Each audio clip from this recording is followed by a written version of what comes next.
Fiancée took a break to tour Europe with her college friends, so I canceled the wedding. All right, here goes nothing. So me and Sarah had been together for about 5 years, engaged for almost 3. Things were going all right, or at least I thought they were. We had a wedding date set, everything was booked, and I was under the impression we were on the same page. Guess I was wrong about that. See, about 6 weeks ago, she tells me she's going on this trip to Europe with her old college friends. It was like a trip of a lifetime kind of deal, or whatever she called it. I was fine with it. I mean, it wasn't like I was going to stop her from going on a trip with her friends, right? In fact, I even drove her to the airport, helped her with her bags, gave her a kiss goodbye, and wished her a fun time. That's when she hit me with it, the whole, we need to take a break thing. Now, it wasn't like she said, let's sit down and talk about things. Nope. She just drops it on me as we're walking to the security line like it's no big deal. I remember thinking, what the hell do you mean, a break? But before I could even respond or ask questions, she's off in the line, waving goodbye, and that was it. I didn't even process it fully at first. I got back in the car and drove home, thinking it was maybe some weird comment she made because she was nervous about the trip.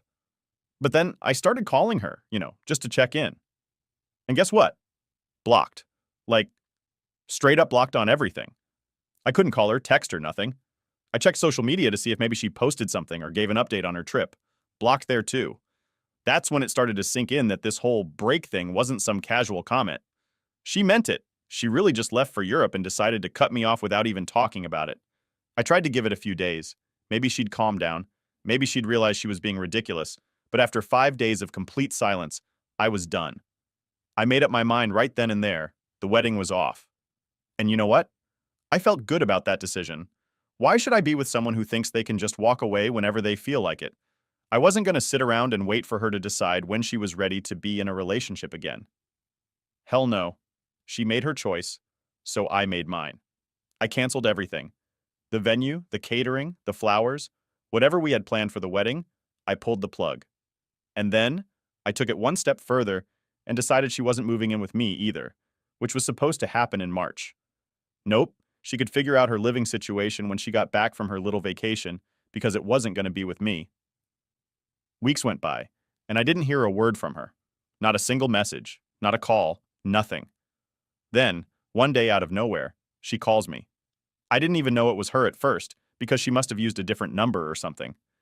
She says she's getting back on Thursday morning, gives me her flight details like I'm supposed to care, and acts like everything is just fine, like she didn't ghost me for 6 weeks. I paused for a second and then said, "What's that got to do with me?" And man, the silence on the other end of the phone was golden. She didn't know how to respond. I didn't give her a chance to explain either. I blocked her, just like she did to me, and that was the end of it. Or at least I thought it was. Later that day, I figured it was time to let people know what was up, especially since the wedding was off and all. We had a group chat with some of our friends and family, so I just posted a quick message saying, "Hey, just letting everyone know the wedding is canceled, and so is our relationship." I didn't think it would blow up like it did, but man, people had questions. Everyone started asking what happened, so I laid it out for them. I told them how Sarah went off to Europe, decided we needed a break without even asking me, and then blocked me for 6 weeks. They were all pretty shocked. Some people were even mad on my behalf, which honestly felt kind of nice. You never really know how people will react when you drop news like that, but it was good to have some support. Around 2 p.m., Sarah finally decided to chime in. She didn't say much at first. Just asked me to call her so we could talk about everything. I wasn't having it. I told her we could talk right there in the group chat if she wanted to explain herself. She didn't like that, though. Said something like, "This is between us, not for everyone else." Yeah, no. She made this public the second she walked out of my life without a word. She tried messaging me a few more times, but I just kept it short. I wasn't in the mood to listen to her excuses. By 6 p.m., she was begging me to pick her up from the airport so we could talk this out. Like, seriously? As if nothing had happened? I told her straight up, that was your plan, not mine. None of this was my plan. And I meant it. I wasn't going to go running to the airport like some fool after everything she pulled. To be honest, part of me was still waiting for her to drop some kind of explanation that would make it all make sense. I guess I wanted to believe there was a reason, something that would justify why she treated me like this. But as the hours went by, I realized there wasn't going to be a reason. She wasn't going to come back with some grand apology or tell me there was some misunderstanding. She made her choice, and I had to live with that. So the next few days, I focused on getting my life back on track. I wasn't about to let this ruin me. I started going through our shared accounts, making sure everything was split up, and yeah, I changed the locks on my apartment. Last thing I needed was her showing up unannounced, thinking she could just waltz back into my life. I was done with that. I even started looking at some trips of my own. I figured if she could run off to Europe for 6 weeks, maybe I should take some time for myself too. I deserved it after all the crap she put me through. Anyway, that's where things stand right now. She'll be back in a couple of days, but I'm not going to be there waiting. She can figure out her own way home. As far as I'm concerned, this chapter of my life is over, and I'm moving on to better things. All right, so let me tell you what happened next, because things got wild pretty quick. After I made my peace with the fact that the wedding was off, I figured it was just a matter of time before Sarah tried to reach out again. I was ready for it, but what I didn't expect was how fast she'd try to play the victim card. It all started when I got this message from one of our mutual friends, Emily. Now, Emily's cool. She's always been straight with me. But this time she was a bit hesitant, like she didn't really want to get involved. But she sends me a screenshot from another group chat, one that I wasn't in, obviously. It was Sarah talking to some of her friends, trying to paint this whole thing like I was the one who overreacted. Can you believe that? In the chat, she's telling them how stressed she was about the wedding and how she needed space to clear her head. She even said something like, I didn't mean for the break to last that long, but I thought he would understand. And then there was this gem. I just needed to figure out if I was ready for marriage, but he canceled everything before I could talk to him. I almost laughed when I read that. Like she blocked me on everything for 6 weeks, then acts like I'm the one who didn't give her a chance to talk? Nah, that's not how this works. I felt my blood boiling just reading the messages. She was playing the whole poor me card, telling everyone that I was being irrational and rushed into canceling the wedding. At this point, I knew I couldn't just let her keep running her mouth, making me look like the bad guy. So I decided to address it head on. I wasn't going to let her rewrite history. I jumped into the main group chat where all our close friends and family were still buzzing from the wedding cancellation news. Everyone was trying to figure out what the hell was going on, and I figured it was time to clear the air. I posted a message that said, Look, I just want everyone to know the truth here. Sarah decided we were taking a break without talking to me, blocked me for 6 weeks, and now she's acting like this is some kind of miscommunication. I canceled the wedding because I wasn't going to sit around waiting for someone who didn't respect me enough to even have a conversation. Immediately, people started replying, offering their support and saying how messed up the whole situation was. Sarah was silent in the chat for a good hour or so after that, but then she finally came in with some weak excuse about how she didn't think it would go this far and how she never meant to hurt anyone. Again, no accountability, no real apology, just trying to save face. One of my buddies, Jake, jumped in and called her out right there in front of everyone. He was like, Sarah, you can't just drop a break on someone and disappear for weeks and expect everything to be fine when you come back. That's not how relationships work. Honestly, I was relieved someone else said it because I was getting tired of defending myself at this point. Now here's where things got interesting. Sarah's friend Megan, who I always suspected was kind of shady, decided to back Sarah up. Megan starts saying how Sarah's been through a lot and how wedding pressure can really mess with your head. She was trying to make it sound like Sarah was the victim of stress and anxiety, which, okay, I get that planning a wedding is stressful, but come on. That's not an excuse to block your fiancé and go radio silent for 6 weeks while you're partying in Europe. Megan goes on, saying stuff like, You should have given Sarah more time to process everything, and maybe you acted too quickly by canceling the wedding. That's when I lost it. I wasn't about to sit there and listen to some third-party person who wasn't even in the relationship try to tell me how to handle it. So I replied, Megan, with all due respect, you don't know the half of it. This isn't about wedding stress. It's about the fact that Sarah blocked me, cut me off completely, and didn't bother to talk to me once during the whole trip. I tried. I called, texted, and got nothing. How much more time was I supposed to give her? Another 6 weeks? A year? If Sarah didn't want to be with me, she could have said that. But instead, she disappeared and expected me to just sit around waiting. That's not how it works. The chat went quiet after that. I think everyone was starting to realize just how messed up the whole situation was. Even Megan didn't have much to say after that. A couple of days passed, and I thought maybe things would calm down. But nope. I get another call from Sarah's sister, Rachel. Now, Rachel and I had always gotten along pretty well, so I figured maybe she was calling to check in or something. But as soon as I answered, she went straight into, Why did you cancel the wedding without talking to Sarah first? I was stunned. I didn't expect Rachel to take Sarah's side, especially after everything. I told her, Rachel, your sister blocked me. How was I supposed to talk to her when she literally cut me off?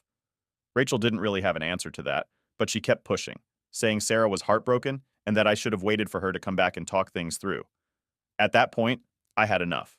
I told Rachel straight up, "Look, I get that you want to defend your sister, but what she did was wrong. She didn't give me any say in the whole break thing, and I'm not going to wait around for someone who doesn't respect me. If Sarah wants to explain herself, she knows how to reach me. But I'm not going to be the one to fix this." Rachel tried to say more, but I just told her I had to go and hung up. I wasn't about to keep having the same conversation with every single person Sarah sent my way. That night, I got another message from Sarah. This time, she was apologizing. Well, sort of. She said she was sorry for how things went down, but didn't take any responsibility for the choices she made. It was one of those half apologies where she tried to make it sound like we were both at fault. I didn't reply. There was no point. She'd made her bed, and now she had to lie in it. I wasn't going to go back and forth with her anymore. After that, I made sure to block her everywhere again, just to make sure there wouldn't be any more drama. I wasn't interested in hearing her excuses or letting her drag this out any longer. At the end of the day, I realized something. I dodged a bullet. If this is how Sarah acted when things got tough, I can't even imagine what it would have been like to be married to her. I felt bad for the time we wasted, but I was glad it ended before it got any worse. Now I could move on, and that's exactly what I plan to do.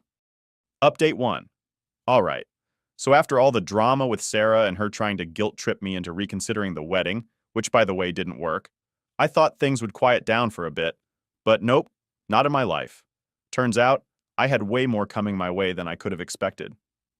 About a week after I blocked Sarah for the last time, I get this random call from a number I didn't recognize. I almost didn't answer it because at this point, I wasn't in the mood for more drama. But for some reason, I picked up. And guess who it was? Sarah's mom. Yeah, her mom. Like, what the hell? Now, Sarah's mom, Lisa, had always been one of those people who was super sweet to your face, but you could tell she had this whole passive-aggressive vibe just under the surface. She was the type of person who would give you a compliment, but somehow, it felt like an insult. You know what I mean? Anyway, Lisa starts off the conversation all friendly, like nothing had happened. "Hi, sweetheart. How are you doing?" she says, like we hadn't just canceled a wedding and blocked her daughter from my life. I wasn't about to play games, so I kept it short.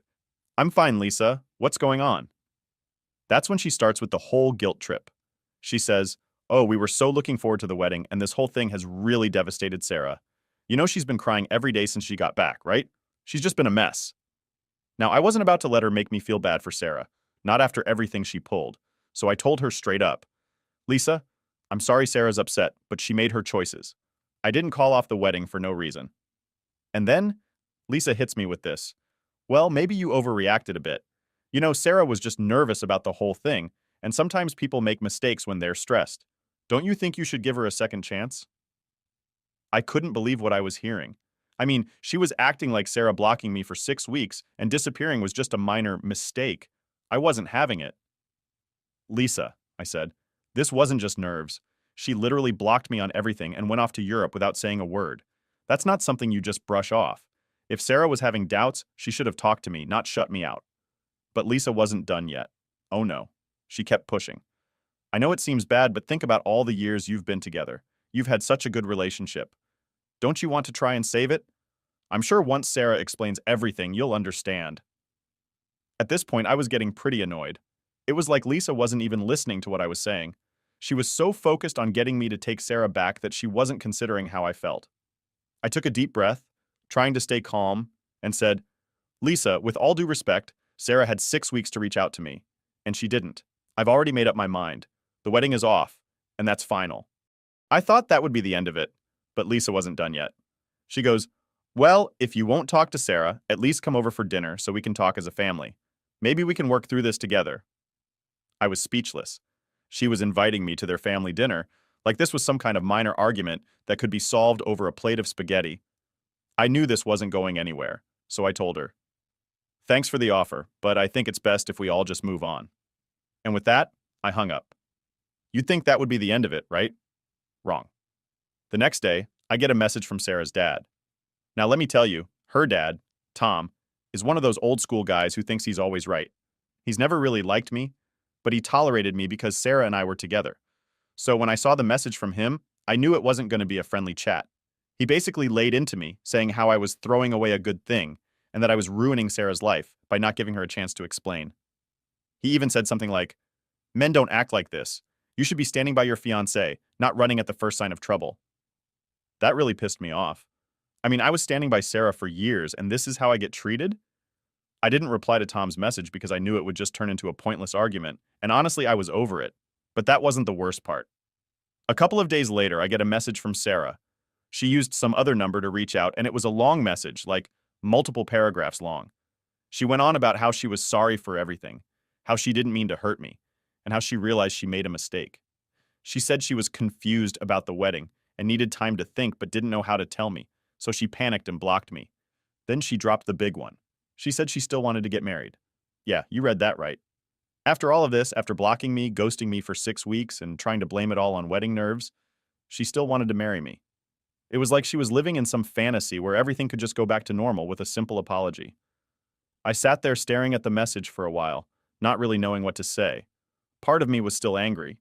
No, actually, most of me was still angry. But there was a small part of me that felt, I don't know, sad, I guess. Like, we'd spent years together and this is how it all ended. It wasn't how I pictured things going, that's for sure. But the more I thought about it, the more I realized that this wasn't something I could forgive. It wasn't just about the wedding or the trip to Europe. It was about trust. Sarah had broken that trust, and no amount of apologies or explanations was going to fix it. I couldn't marry someone who thought it was okay to just disappear when things got tough, so I did what I should have done from the start. I blocked the number she used to text me, deleted the message, and moved on. For real this time. After all of that, I felt like a weight had been lifted off my shoulders. I wasn't tied down by Sarah's guilt trips or her family's pressure anymore. I could finally focus on myself and what I wanted for the future. And honestly, it felt pretty damn good. Update 2. Alright, so you'd think after I blocked Sarah and her family again, things would finally settle down, right? Wrong. Of course not. Because that would be too easy. I swear, it's like they just couldn't let go of the fact that the wedding was off, and they kept coming at me from every angle, like they were trying to wear me down or something. Spoiler, it didn't work. A couple of days after Sarah's last attempt to reach out, I get a text from someone else. This time, it's from one of Sarah's bridesmaids, Katie. Now, Katie and I weren't exactly close. I mean, she was always nice enough when we hung out as a group, but she was more Sarah's friend than mine. So when I saw her name pop up, I was immediately suspicious. The text started off innocent enough. She was asking how I was doing, saying she'd heard about the breakup, blah, blah, blah. But I wasn't stupid. I knew she wasn't just checking in for no reason. So I kept my response short, something like, "Yeah, I'm fine, just dealing with everything one day at a time." And then she hits me with it. "I think you should hear Sarah out." Here we go again. I stared at my phone for a minute, trying to figure out if I should even respond. Part of me wanted to just block Katie too and move on, but I was curious. I wanted to see where this was going. So I asked her why she thought that. Katie goes on this long rant about how Sarah's been really struggling and how she's been crying every day since she got back from Europe. She said Sarah was too scared to reach out to me directly because she thought I wouldn't listen. Apparently, Sarah had been telling her friends that she messed up big time, but didn't know how to fix it. I sighed, feeling that frustration bubble up again. "Katie, I've heard all of this already. I gave Sarah chances to explain herself, and she didn't. She blocked me for 6 weeks and then expected everything to be fine when she got back. That's not something I can just forget." Katie tried again, saying how Sarah just needed space and didn't mean to hurt me. But the more she talked, the more I realized what was really happening. Sarah had sent Katie to do her dirty work, thinking maybe I'd listen to someone else. It was like she didn't even have the guts to face me herself anymore. I was done. I told Katie, "Look, I appreciate you trying to help, but this isn't something that can be fixed with a few apologies. It's over, and that's it." I could tell she wanted to keep pushing, but I didn't give her the chance. I blocked her right after that, and then, just when I thought I was finally in the clear, I get another message. This time, it's from one of Sarah's cousins, Mark. Now, I hadn't heard from Mark in months, and out of nowhere, he's texting me, asking if we can meet up to talk about everything. At this point, I was so fed up with everyone trying to drag me back into Sarah's drama that I almost didn't respond. But curiosity got the better of me. I wanted to know what angle Mark was going to come at me with, so I agreed to meet him for coffee. When I showed up at the cafe, Mark was already there, looking a little nervous. We sat down, and after some awkward small talk, he finally got to the point. "Look, man, I know this whole thing with Sarah has been a mess. I just wanted to check in with you and see if there's any way you two could work things out." I almost laughed. Mark, it's done. There's nothing to work out. She made her choices and I made mine. He looked uncomfortable, like he knew he was about to say something I wasn't gonna like. Yeah, I get that. But here's the thing. Sarah's been talking about how she thinks she made a mistake. And, well, she's been hinting that maybe you guys could try again if you gave it some time. I put my coffee down, trying to keep my cool. Mark, no offense, but Sarah had her chance. She made a mistake, fine.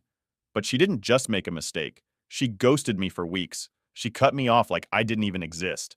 That's not something you can just bounce back from. He nodded, but I could tell he wasn't really hearing me. Yeah, but what if she's serious about fixing things? She's been talking about wanting to make it up to you. I shook my head. Mark, I appreciate you coming here and trying to help, but it's not going to happen. If Sarah wants to move on, that's fine. But I'm not interested in picking up where we left off. We sat there in awkward silence for a bit after that, both of us kind of knowing that this conversation wasn't going anywhere. Eventually, Mark shrugged and said, I get it. I just thought I'd give it a shot. I finished my coffee, stood up and said, Thanks for trying, man, but it's over. It's time for both of us to move on. He gave me a half-hearted smile and we said our goodbyes. After that, I thought maybe, just maybe, that would be the last of it. I mean, how many people could Sarah possibly send after me, right? Well, apparently I was wrong again. Because the very next day, I get a message from Sarah's aunt, of all people. Now I barely knew this woman. We'd met at a couple of family events, exchanged polite small talk, but that was it. So when I saw her name pop up on my phone, I knew something was seriously wrong with Sarah's side of the family. Her aunt starts off by saying how she heard about the breakup and wanted to see how I was doing. At this point, I was so over it that I just straight up asked her, Did Sarah send you? Her response?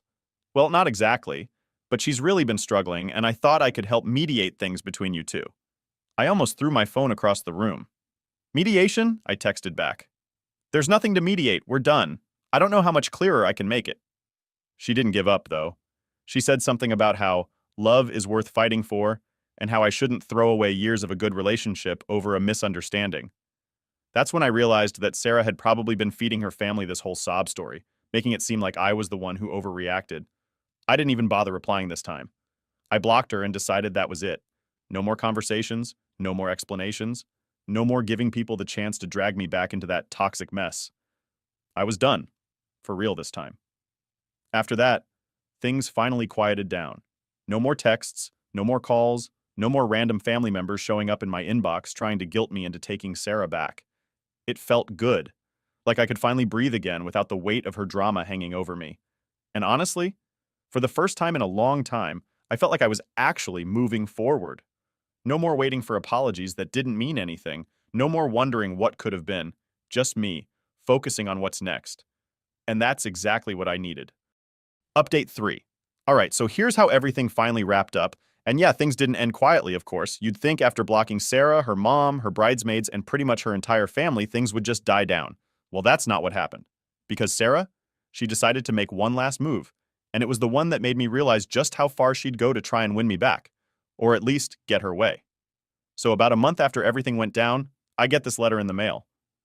Yep, a literal letter, like it's the 1800s or something. I almost didn't open it because who even sends letters anymore? But the handwriting looked familiar, and I figured, why not? Maybe it was some final attempt from Sarah, but honestly, I wasn't expecting anything too crazy. Boy, was I wrong.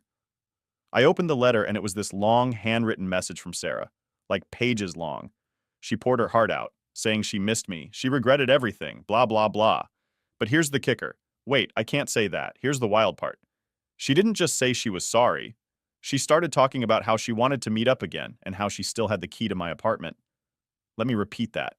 She said she still had the key to my apartment, the same key I had completely forgotten she even had. My stomach dropped. I mean, I'd already changed the locks once when this all started, but I hadn't even thought about the fact that Sarah might still think she had access to my place. I immediately got up, checked the locks, again, and started thinking about what to do next. But that's not all. The letter wasn't just some apology. She was basically laying out a plan for how we could start fresh. She said she'd been talking to her mom about how we should go to couples counseling, and she thought if we could just meet up and talk face to face, we could work things out. At this point, I was more annoyed than anything. Like, she seriously thought this was a good idea? After blocking me, ghosting me, sending her entire family after me, and then acting like I was the one who needed to fix things. I couldn't believe it. But it gets better. Toward the end of the letter, she mentioned that she'd already started making arrangements for us to meet with a counselor. Like she had already booked the appointments without even asking me. The audacity, right?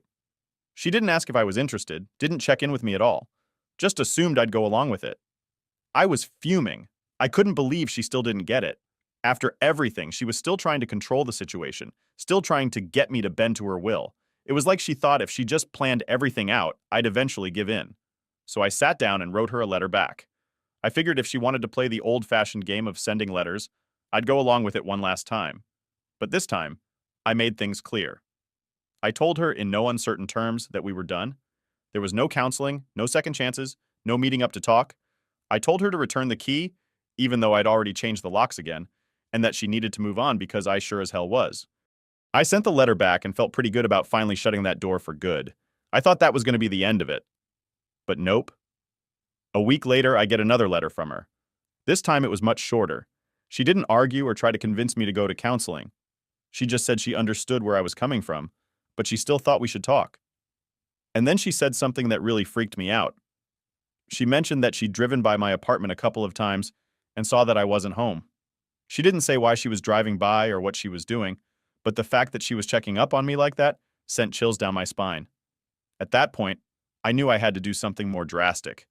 I wasn't about to let this turn into some creepy stalking situation. I called my landlord and asked about getting extra security, maybe even cameras installed. I wasn't playing around anymore. And just when I thought things couldn't get any weirder, I get a call from my mom.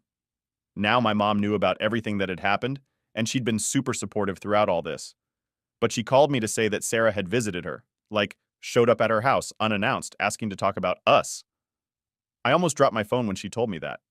Sarah had gone to my mom's house to try and get her to convince me to take her back. I was pissed.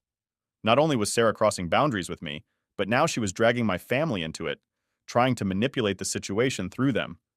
My mom, bless her heart, didn't fall for it. She told Sarah that I'd already made my decision and that she needed to respect it. Sarah apparently got emotional and started crying, but my mom didn't back down. She told her that it was time to move on. After that call, I realized I needed to take one final step to end this for good. I filed for a restraining order. I didn't want to, but I felt like I had no choice. Sarah was getting too close, and I needed to protect my space and my family. When Sarah got served with the paperwork, she finally backed off. No more letters, no more visits, nothing. It was like she finally got the message. I didn't feel good about having to go that far, but I knew it was the right thing to do. And honestly, after everything that happened, I learned a lot about myself. I learned that it's okay to stand up for your boundaries, even when people don't want to respect them. I learned that you don't owe anyone endless chances, especially when they've broken your trust. And most importantly, I learned that moving on isn't just about walking away. It's about protecting your peace and your future. So yeah, that's it. That's how it all ended. I'm finally free from all the drama, and I'm moving forward with my life. It wasn't easy, but I made it through. And now, I'm just focused on what's next. No more looking back.